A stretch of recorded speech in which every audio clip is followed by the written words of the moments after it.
Bismillahirrahmanirrahim. 10th class. Today's our topic name is law of mass action, derivation of expression for equilibrium constant for general reaction.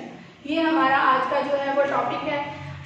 ये basically जो law of mass action है that are applicable in reversible reaction, हमारा जो है वो reversible reaction पर base कर रहा है. हम लोगों ने जो हमारा प्रीवियस टॉपिक था reversible reaction and dynamic equilibrium, उसमें हमने रिवर्सिबल रिएक्शन और इरिवर्सिबल रिएक्शन की कुछ कैरेक्टरिस्टिक्स डिस्कस की थी. तो इसलिए लॉ ऑफ मास एक्शन जो है वो टू साइंटिस्ट थे हमारे पास, गोल्डबर्ग एंड बर्ग. उन्होंने ये लॉ जो है वो प्रपोज किया था इन 1869 में. ठीक है, ये जो साइंटिस्ट थे इन्होंने बहुत ज़्यादा जो है वो वर्क किया था डिफरेंट रिवर्सिबल रिएक्शंस पे.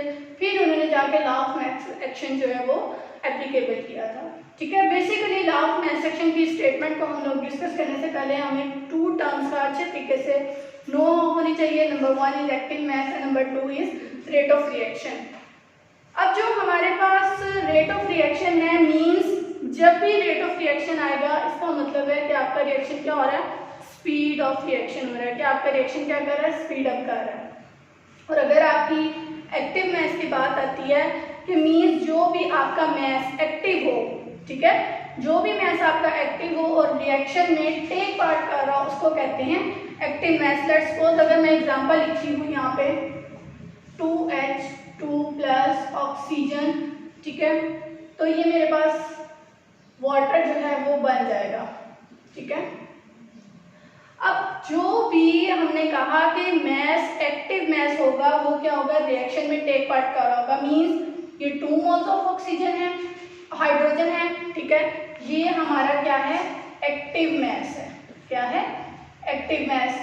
इसी तरह से ऑक्सीजन जो है वो 1 मोल है, तो ये क्या है, इसका एक्टिव मास है. तो जो भी रिएक्शन के अंदर हमारा मास जो है वो टेक पार्ट कर रहा होगा उसको क्या कहते हैं, एक्टिव मास. लेट्स सपोज एक कॉमन एग्जांपल ले लेते हैं हम लोग चिकन की. उसमें हमारे पास 5 kg चिकन है. अगर उसमें से हम 2 kg चिकन जो है वो यूज़ कर लेते हैं, 2 kg चिकन अगर हम लोग यूज़ कर लेते हैं और रिमेनिंग हमारे पास 3 kg जो है वो रह जाता है, तो जो 3 kg चिकन होगा वो हमारे पास क्या होगा, उसका एक्टिव मास होगा. ठीक है, अब हम लोग इसकी टर्म की तरफ आते हैं. जो इसकी basically law of mass action की टर्म है वो आप लोगों की बुक में तो पूरी स्टेटमेंट है. हमेशा लॉ जो है वो कभी भी डिफाइन नहीं होता, उसकी स्टेटमेंट होती है. ठीक है, आपने भी हमेशा उसकी स्टेटमेंट ही लिखनी है हेडिंग के साथ. आपकी बुक में जो है वो एक कंप्लीट स्टेटमेंट दी हुई है, लेकिन मैं आपको समझाने के लिए उसको 2 पार्ट्स में डिवाइड कर रही हूँ. ठीक है, एज अ इंडिविजुअल है और एज अ होल है. हम लोग इन दोनों स्टेटमेंट्स को सेपरेट जो है वो डिस्कस करते हैं. Let's suppose the rate at which substance react is directly proportional to its active mass. कि आपका जो रेट है ऑफ सब्सटेंस है वो डायरेक्टली प्रोपोर्शनल है किसके, एक्टिव मास के. मींस जब जिस स्पीड से ये रिएक्ट कर रहा होगा उस स्पीड से उसका एक्टिव मास क्या कर रहा होगा, रिएक्ट कर रहा होगा. उसके एक्टिव मास पर डिपेंड करता है. यानी कि आपके पास हाइड्रोजन है और आयोडीन है, ये आपके पास क्या है, रिएक्टेंट्स हैं. जितनी स्पीड के साथ हाइड्रोजन रिएक्ट करेगा उतना आपका एक्टिव मास क्या होगा, ज्यादा होगा. इसी तरह से आयोडीन है, जिस स्पीड के साथ आयोडीन जो है वो रिएक्ट करेगा उसी स्पीड के साथ उसका एक्टिव मास भी ज्यादा होगा. दोबारा से रिपीट कर देती हूँ. The rate at which substances react is directly proportional. कि आपका जो रेट ऑफ रिएक्शन है वो डिपेंड करता है किस पे, एक्टिव मास पे डिपेंड कर रहा होता है. ठीक है, इसके बाद सेकंड जो है वो एज अ होल है. मतलब इस पूरे रिएक्शन को लेके आते हुए अभी हमने डिस्कस किया इसकी प्रोडक्ट्स को, सॉरी रिएक्टेंट्स को. क्यों, क्योंकि जितना इसका रेट ऑफ रिएक्शन ज्यादा होगा उतना हमारे पास एक्टिव मास भी ज्यादा होगा. अब हमारे पास एज अ होल इस पूरे रिएक्शन पे बात हो रही है. The rate of chemical reaction is directly proportional to the products of active mass of reacting substances. Means जितना आपका एक्टिव मास ज्यादा उतनी आपकी प्रोडक्ट्स जो भी उसके रिएक्टिंग सब्सटेंस ज्यादा होंगे. जितना रिएक्टिंग सब्सटेंस ज्यादा होगा उतना आपका रिएक्शन जो है वो स्पीड अप होगा. ठीक है, उसके बाद हमारे पास जो है वो लॉ ऑफ मास एक्शन का यूनिट है.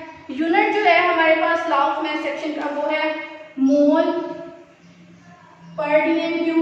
ठीक है, और इसकी जो रिप्रेजेंटेशन है वो है हमारे पास स्क्वायर ब्रैकेट्स. इन स्क्वायर ब्रैकेट से जो है वो हम लोग क्या रिप्रेजेंट कर सकते हैं अपना लॉ ऑफ मास एक्शन और एक्टिव मास। ठीक है, इसके बाद हमारे पास कुछ डेरिवेशन आ जाती है। अब लॉ ऑफ मास एक्शन जब भी आता है, ये टू स्टेटमेंट्स मैंने आपको इसके पॉइंट डिस्कस कर दिए थे, मैं आपको यहाँ पे भी एक्सप्लेन कर देती हूँ। हम लोगों ने यहाँ पे कहा था law of mass action and derivation of expression for equilibrium constant for general reaction. अब यहाँ पे आपको जब क्वेश्चन आता है तो आपको अगर आ जाए कि define state law of mass action and explain the derivation of law of mass action. अब जो लॉ ऑफ मास एक्शन के नीचे जितनी भी डेरिवेशन आएगी वो इसमें आ जाएगी लॉ ऑफ मास एक्शन में। लेकिन अगर वो जनरल इक्वेशन की बात करते हैं तो आपकी बुक में देखिएगा, हम लोग नेक्स्ट टॉपिक डिस्कस करेंगे तो वो आएगा। स्टूडेंट्स क्या करते हैं, सारा लॉ ऑफ मास एक्शन की स्टेटमेंट जो है वो लिख देते हैं, जो कि फिर रॉन्ग हो जाती है। लेकिन आपने इसको जनरल रिएक्शन ही लिखना है। ठीक है, ये आपकी डेफिनेशन थी। उसके बाद स्टेटमेंट थी, हम लोग अब उसकी कुछ जो है डेरिवेशन उसको एक्सप्लेन करके देख लेते हैं। अब एक्सप्लेनेशन जो है वो रिवर्सिबल रिएक्शन पर बेस कर रही है आपकी सारी के सारी। हम लोग देखते हैं कि रिवर्सिबल रिएक्शन होगा हमारे पास। ठीक है, लेट्स सपोज हम लोग एक एग्जांपल लेते हैं a प्लस बी। ठीक है, और जब हम इसको फॉरवर्ड के हमारे पास क्या है, प्रोपोर्शनलिटी कांस्टेंट है, ये रिएक्शन आगे जा रहा है तो मींस फॉरवर्ड है, और अगर ये रिवर्स आ रहा है तो क्या है, रिवर्सिबल रिएक्शन है। ठीक है, ये हमारे पास क्या है, प्रोडक्ट्स है। अब ए बी सी और डी ये क्या है हमारे पास, मोलर कंसंट्रेशन है। मींस ए बी सी और डी क्या है हमारे पास, डेटा का मोलर कंसंट्रेशंस। ठीक है, अब हमारे पास according to law of mass action अगर हम बात करते हैं, according to law of mass action हमारे पास हम लोग रिवर्सिबल रिएक्शन देखेंगे और फॉरवर्ड रिएक्शन जो है उसको देखेंगे। अब हमारे पास लॉ ऑफ मास एक्शन के अकॉर्डिंग हमने डायनामिक इक्विलिब्रियम की स्टेटमेंट को देखा था।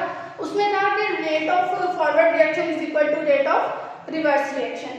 ठीक है, अब हम लोगों ने इसको रेट ऑफ फॉरवर्ड रिएक्शन देखना है।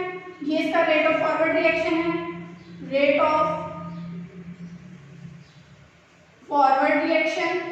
रेट ऑफ फॉरवर्ड रिएक्शन में आपके पास हमने डायरेक्टली प्रोपोर्शनल की बात की थी, इसलिए मैं आप इधर डायरेक्टली प्रोपोर्शनल का साइन लगा देती हूँ। आपके पास मोलर कंसंट्रेशन कौन कौन से थे फॉरवर्ड रिएक्शन में, ए ब्रैकेट एंड बी। अब रेट ऑफ फॉरवर्ड रिएक्शन यहाँ पर आप क्या लिखेंगे, आर एफ, क्योंकि रेट ऑफ फॉरवर्ड रिएक्शन है।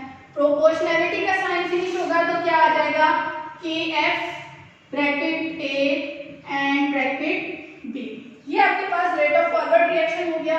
सेम इसी तरह से आपके पास रेट ऑफ रिवर्स रिएक्शन आ जाएगा, रेट ऑफ रिवर्स रिएक्शन। जिस तरह से मैं स्टेप्स आपको बता रही हूँ आपको इसी तरह से इसको अप्लाई करना है, इंशाल्लाह आपको जो है वो अच्छे तरीके से समझ आ जाएगी। डायरेक्टली प्रोपोर्शनल आपके पास रिवर्स रिएक्शन क्या था, सी और डी। अब यहाँ पर स्टूडेंट्स क्या मिस्टेक करते हैं, यहाँ पर स्टूडेंट्स बीट में प्लस का साइन लगा देते हैं जो कि रॉन्ग मेथड है। ठीक है, इसका आपने खास ख्याल रखना है। इसी तरह से रेट ऑफ रिवर्स रिएक्शन आपके पास आ जाएगा आर के आर, क्योंकि प्रोपोर्शनलिटी का साइन है रिवर्स है तो इसलिए सी और डी। ठीक है, ये आपकी जो है वो प्रोपोर्शनलिटी कांस्टेंट जो वो आ जाएगी। अब के आर क्या है, प्रोपोर्शनलिटी कांस्टेंट, इसको साथ में कहते हैं स्पेसिफिक रेट कांस्टेंट। ये क्या है आपका, के एफ और के आर को कहते हैं स्पेसिफिक रेट कांस्टेंट। ठीक है, यहां तक आपको कोई कंफ्यूजन हुआ आप लोग देख सकते हैं, साथ साथ मैं आपको एक्सप्लेन भी कर रही हूँ। इसी तरह से अब आपने क्या करना है, हम लोगों ने डायनामिक इक्विलिब्रियम को जो है वो देखा था। उसमें डायनामिक इक्विलिब्रियम में हमने क्या कहा था, एट इक्विलिब्रियम स्टेट पे जब हम लोग पहुंचते हैं क्या होता है हमारे पास कि rate of forward reaction is equal to rate of reversible reaction. Equilibrium state पर जब हम लोग पहुंचेंगे तो हमारे पास rate of forward reaction is equal to rate of reverse reaction. आपने यहाँ पर क्या करना है, RF की वैल्यू जो है ये आपने इधर पुट करनी है, क्या है KF, A concentration, B concentration, और R की वैल्यू है KR, C एंड D। अब यहाँ पर आपने क्या करना है, यहाँ पर आपने सेम वैल्यूज इधर ले आनी है। क्या होगा, KF over KR is equal to C, ये जो आपकी वैल्यू है ये इधर चली जाएगी, क्या हो जाएगा A B। ठीक है, अब आपके पास ये जो टर्म है, इस टर्म को ये इक्वल होगी Kc के, इसके इक्वल होगी Kc। Kc stand for equilibrium constant, Kc stand for equilibrium constant. ठीक है, यहाँ पर हमारा जो है वो law of mass action, basically वो रिलेशनशिप है एक्टिव मास का और रेट ऑफ रिएक्शन का। अगर आपसे कोई एमसीक्यूज में पूछे what is the relationship of law of mass action, तो आप एक्सप्लेन कर सकते हैं कि law of mass action describe the relationship between active mass and rate of reaction. ठीक है, यहाँ पर हमारा लॉ ऑफ मास एक्शन का टॉपिक कंप्लीट होता है। इसी को लेके चलते हुए हम लोग डेरिवेशन एक्सप्रेशन शो करते हैं उसका जनरल रिएक्शन के अकॉर्डिंग। वो किस तरह से होगा, हम लोग यहाँ पर ही ले लेते हैं इसकी एग्जांपल। हमारे पास जो एग्जांपल होगी, मैं इधर ग्रीन से इसको शो करूंगी। ठीक है, ये A है, B है, C और D। A, B, C और D जो है वो हमारे पास क्या है, नंबर ऑफ मोल्स। मैं यहाँ पर आपको लिख देती हूँ कि A, B, C और D आपके पास क्या है, नंबर ऑफ मोल्स। ठीक है, जनरल रिएक्शन जो एक्सप्लेन होता है वो उसके नंबर ऑफ मोल्स पे एक्सप्लेन कर रहा होता है, उसके बैलेंस केमिकल इक्वेशन पर बेस करता है। ठीक है, अब आपने इसी तरह से सेम लेके चलना है। लॉ ऑफ मास एक्शन, आपका ये जनरल रिएक्शन जो है वो चल रहा है, मैंने जनरल रिएक्शन स्टार्ट किया, उसमें कोई चेंजिंग नहीं है, सेम इसी तरह से आपका एक्सप्लेन होगा। Let's see, A, B and C are the number of moles. ठीक है, ये मोलर कंसंट्रेशन है। According to law of mass action, rate of forward reaction आपका जो है, अब यहाँ पर क्या होगा, rate of forward reaction A लिखा है, तो ये क्या है, आपकी पावर है। ठीक है, B, क्योंकि आपकी जो डेफिनेशन है वो कहती है कि reactants raise to the power of concentration, raise to the power of concentration की ये जो आपकी पावर है इसकी कंसंट्रेशन को चेक किया जाता है। इसी तरह से यहाँ पे भी, यहाँ पर C, यहाँ पर D, C, D, ये इसकी कंसंट्रेशन जो है वो आपने लिखनी है। Same rate of reverse reaction directly proportional to C and D, KR and KF are called specific rate constant. ये KR को भी स्पेसिफिक रेट कांस्टेंट नहीं कहा गया, KF और KR दोनों को जो है वो स्पेसिफिक रेट कांस्टेंट जो है वो कहा गया है। जब आप इक्विलिब्रियम स्टेट पर जो है वो पहुंचते हैं, KF और KR, सेम यहाँ पर भी एज इट इज आपके पास नंबर ऑफ मोल्स आ जाएंगे, C, D, A and B। अब यहाँ पर आपके पास जो वैल्यू आती है, यानी KC, KF over KC stand for equal to KC and KC are called equilibrium constant. इसके साथ आपके पास कुछ एक्सप्रेशन जो है वो आ जाता है। अगर आपसे कहा जाए कि आपने इक्विलिब्रियम, केमिकल इक्विलिब्रियम कांस्टेंट जो है वो बताना है, कोई भी आपको रिएक्शन दिया जाए, आपको कहा जाए कि आपने इसका एक्सप्रेशन शो करना है, वो एक्सप्रेशन कैसे शो करेंगे, आपको पता होना चाहिए कि आपके पास क्या आएगा, Kc is equal to product over reactant. ये देखिए, ये आपकी प्रोडक्ट है और ये आपकी क्या है, रिएक्टेंट है। लेट्स सपोज मैं एक एग्जांपल यहाँ पे पुट करती हूँ, नाइट्रोजन की N2 plus O2 oxygen, reversible reaction है क्योंकि हमारा लॉ ऑफ मास एक्शन जो है वो रिवर्सिबल रिएक्शन पर बेस कर रहा है, तो मेरे पास क्या बन जाएगा, नाइट्रोजन मोनोऑक्साइड। ठीक है, हम लोग अगर वो हमें एक्सप्लेन करें कि write down the equilibrium expression of this reaction, तो हमने क्या करना है, सबसे पहले इसका रेट ऑफ रिएक्शन लिखेंगे। ये इसका फॉरवर्ड है और ये इसका रिवर्स है। मैंने इधर एफ लिखा है और इधर आर लिखा है। ये क्या है, के एफ और के आर। अब रेट ऑफ फॉरवर्ड रिएक्शन,